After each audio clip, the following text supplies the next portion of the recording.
So this was a shocker to me. Can you believe we've been watching The Bachelor and The Bachelorette since 2002? Yeah, time flies. Well, Sarah Herron, one of the Colorado contestants who was a fan favorite, is back living in Colorado, single. And I sat down with her to talk about life after The Bachelor. My Bachelor experience has been the best experience of my life. Sarah Herron of Evergreen grew up watching The Bachelor and remembers watching the first Colorado couple, Trista and Ryan, and thinking, if Trista could do it, so could she. It was definitely a dream of mine.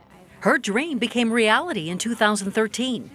You remember Sean Lowe, The Bachelor, season 17? He's absolutely everything that I've ever wanted. It ended like this. Is Sarah still heartbroken? For whatever reason, it didn't 100% click with us. After being sent home in tears. I really think in hindsight, I was signing up for acceptance and approval. And what I came to discover through my experience on the show was that before anyone else could love me, I needed to love myself first. Growing up, Sarah struggled with self-image. She felt different. Born with amniotic band syndrome, Sarah is missing part of her arm and didn't want to try things.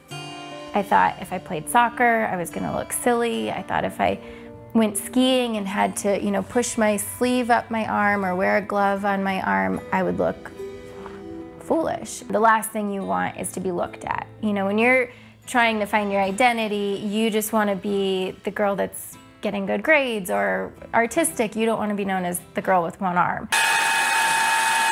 Fast forward a few years, she started pushing herself to get out on the slopes and felt stronger and more confident each time.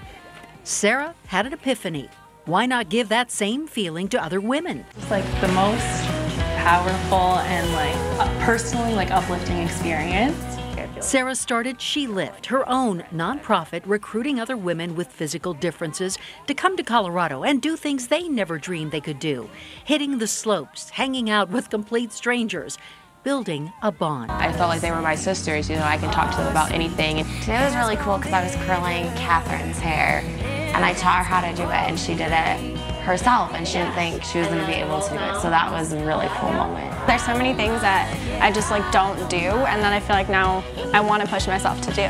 Ironically, all this was happening about the same time she was appearing on Bachelor in Paradise and having a very public altercation with Chad. How in the world am I having this fight with someone who's making fun of me for having one arm, and here I am starting a nonprofit. Not enjoyable, but pretty great timing. This gathering of 7 women made it all worthwhile to Sarah, who 5 years ago never thought she'd be back in Colorado working with women. I never thought I would be the one learning to rock climb and, stand-up paddleboard. I just never saw that in my future.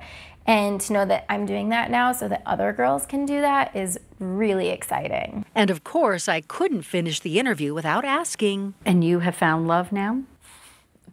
No comment. No comment. I'm having fun. I'm very happy to be back in Colorado and meeting people here. It's totally different than LA. I am having a great time. No comment, huh? Fun fact here, Trista is now on her She Lift board. She says she fanned out about Trista at first. Sarah got over that, and the two have become friends, and they're planning even more retreats. And you can read more about Sarah and She Lift on thedenverchannel.com.